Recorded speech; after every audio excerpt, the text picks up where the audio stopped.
A Bíblia como receptáculo e canal da verdade divina. Eu sou Ezequiel Gomes, você está no canal Vem Senhor Jesus e agora estamos iniciando o 12º vídeo da nossa série sobre a doutrina bíblica da revelação a partir do livro Deus, Revelação e Autoridade de Carl Henry, ok? Então agora nós vamos falar um pouquinho sobre a Bíblia. E o nosso amigo escritor aqui diz o seguinte: as Escrituras são o registro escrito e a interpretação autorizada dos atos de revelação de Deus, e a fonte contínua de conhecimento objetivo e confiável sobre o caráter e o modo de agir de Deus. Jesus de Nazaré ressaltou a importância de ouvir a revelação do Antigo Testamento para poder entender a vida e a obra do Messias. João 5, verso 39. Examinais as Escrituras, elas que testificam de mim. E João 5, versos 46 e 47. Se vocês acreditassem em Moisés, acreditariam também em mim, pois ele escreveu a meu respeito. Mas se vocês não acreditam no que ele escreveu, como vão acreditar no que eu digo?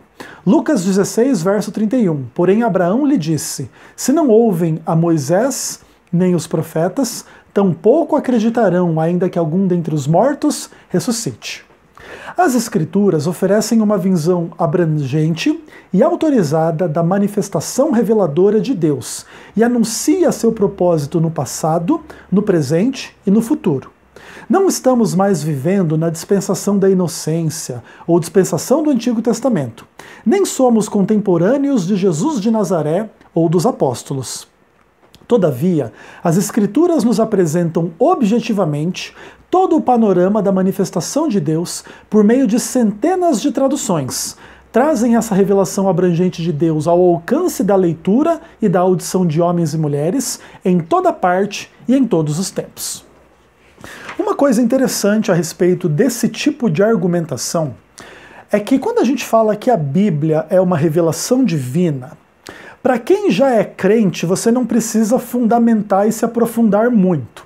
Mas para quem é descrente, parece que não existe quantidade suficiente de embasamento ou defesa desta ideia. Os descrentes permanecerão dizendo que a Bíblia é uma coletânea de livros antigos que não foram revelados por Deus, mas que foram criados por homens com objetivos diversos, especialmente o da manipulação social religiosa, ok? Basicamente esse é o quadro mais amplo das questões.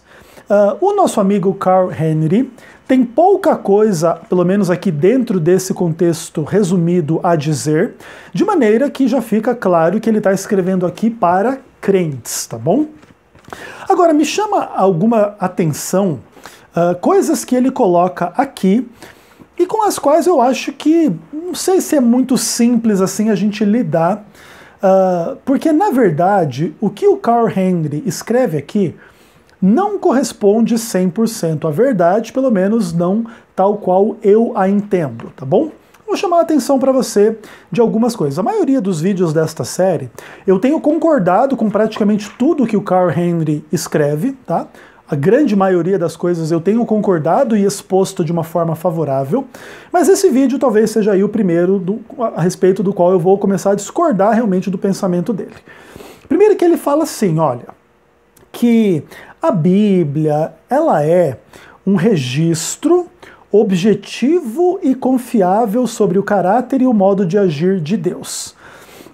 E eu não concordo exatamente com esta posição, especialmente no que tange a questão da objetividade, tá bom? A gente, dentro da mentalidade ocidental, especialmente influenciados por toda a filosofia da ciência e a forma como as pessoas hoje raciocinam em relação ao que é palpável e objetivo, acaba tendo muita dificuldade com esse tipo de questão aqui. Primeiro, o espírito da nossa época não reconhece a existência objetiva de Deus, ou de uma verdade absoluta, ou mesmo de uma revelação. Muito menos de que essa revelação esteja na Bíblia, por exemplo, né? O espírito da nossa época não trabalha muito bem com estas ideias. E dentro desse ponto, não é a questão de que eu me submeta ao espírito desta época, mas que eu entendo essas sensibilidades, e eu não diria que a Bíblia é fonte contínua de conhecimento objetivo e confiável sobre o caráter ou o modo de agir de Deus. O que a gente pode dizer, se a gente tirasse a ideia do objetivo aqui, é que a Bíblia é coerente e a gente pode confiar nela quando ela fala do caráter e do modo de agir de Deus. Ok, isso provavelmente a gente possa dizer, ainda que teríamos que lidar com os quadros bíblicos onde Deus aparece fazendo coisas aparentemente antagônicas, tipo assim, condenando e perdoando. Há imagens bíblicas, textos bíblicos, contextos, etc., onde Deus condena uma pessoa por uma determinada ação. E há outros momentos na Bíblia onde Deus perdoa uma pessoa envolvida em determinada ação.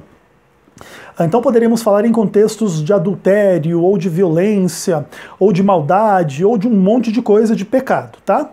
Em algum momento Deus condena, em algum momento Deus perdoa. E como é que é isso? Como que a Bíblia, então, é um registro objetivo sobre como que Deus age? E aí, Deus perdoa ou Deus condena? E, na verdade, às vezes Deus condena e às vezes Deus perdoa. E muitas vezes a gente perde, então, o elemento assim mais objetivo, como é que Deus lida com uma coisa.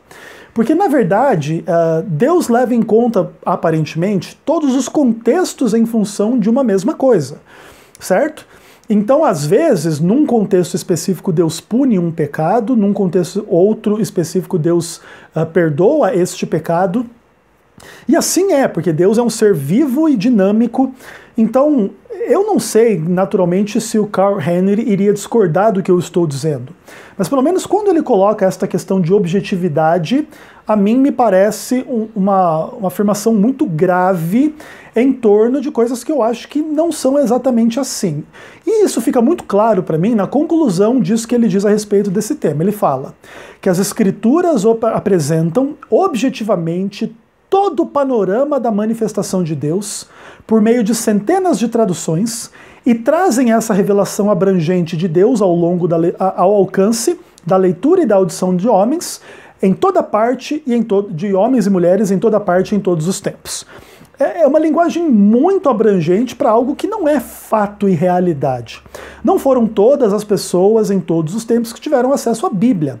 Nem mesmo as pessoas que escreveram a Bíblia. Imagina, Moisés escreveu os primeiros 5, 6 livros da Bíblia. Mas ele não teve contato com o restante da Bíblia que seria escrita no futuro por outras pessoas. Nem o cara que escreveu não teve acesso a tudo isso aqui.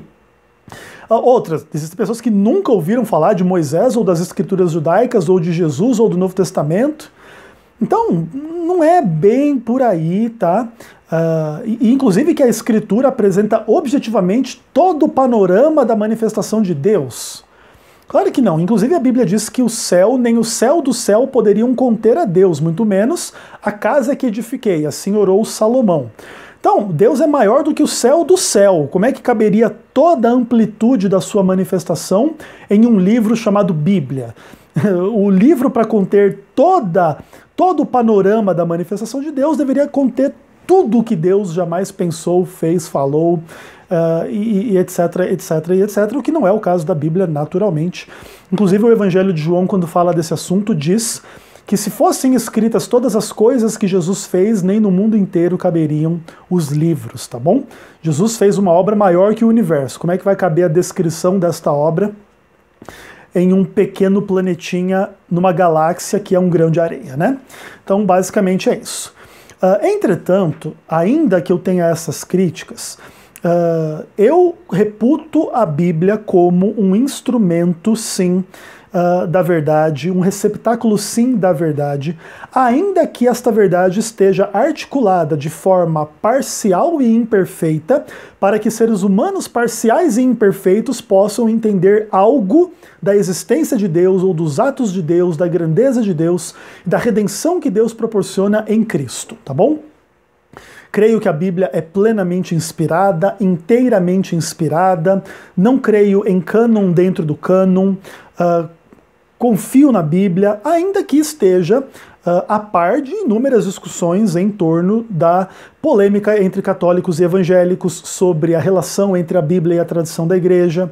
Ainda que eu esteja a par de inúmeras discussões de crítica textual, onde nem todas as cópias da Bíblia refletem exatamente o mesmo fraseado em torno das mesmas ideias, então existem variantes textuais, e quais são as implicações de tudo isso para as noções de verdade do texto bíblico, por exemplo, se uma hora ele diz uma coisa, em outra versão ele diz outra, e como é que é isso, até onde isso vai. Não tenho nenhuma desconfiança da Bíblia em função da teoria da crítica textual, mas estou a par de inúmeras discussões em torno desta questão. Mas, acima de tudo, entendo que Cristo demonstrou este apreço pela Escritura e inspirou o Novo Testamento a ser escrito em função da sua história, especialmente da sua vida sem pecado, da sua morte e da sua ressurreição. É a partir especialmente então da ressurreição de Cristo que há um selo de validação sobre toda esta história em função do Messias profetizado no Antigo Testamento e concretizado e encarnado em Jesus Cristo como Deus que se fez homem, e ele vem e morre por nós e vence a morte. E assim a gente pode sim, através desta história, ter uma visão abrangente inclusive de quem é Deus, de como ele age, ainda que não completa, perfeita, exaustiva e absoluta. Eu acho que esse tipo de linguagem deve ser evitado completamente quando a gente fala no assunto, uma vez de que, muitas vezes, esse tipo de linguagem absolutizada vai fazer com que os críticos zombem da afirmação, venham a comprová-la como mentirosa, e aí a gente vai se colocar em maus lençóis. A gente não precisa absolutizar a Bíblia para dizer que a Bíblia é verdadeira e uma verdadeira revelação de Deus. Eu não creio que a Bíblia seja absoluta, ou uma revelação absoluta de Deus, ou de tudo, ou de toda a história humana, e ainda assim acredito que a Bíblia é uma revelação que vem de Deus. Não sei se você concorda ou discorda, esteja livre para concordar ou discordar, tá bem? Então, até o próximo vídeo, se Deus quiser.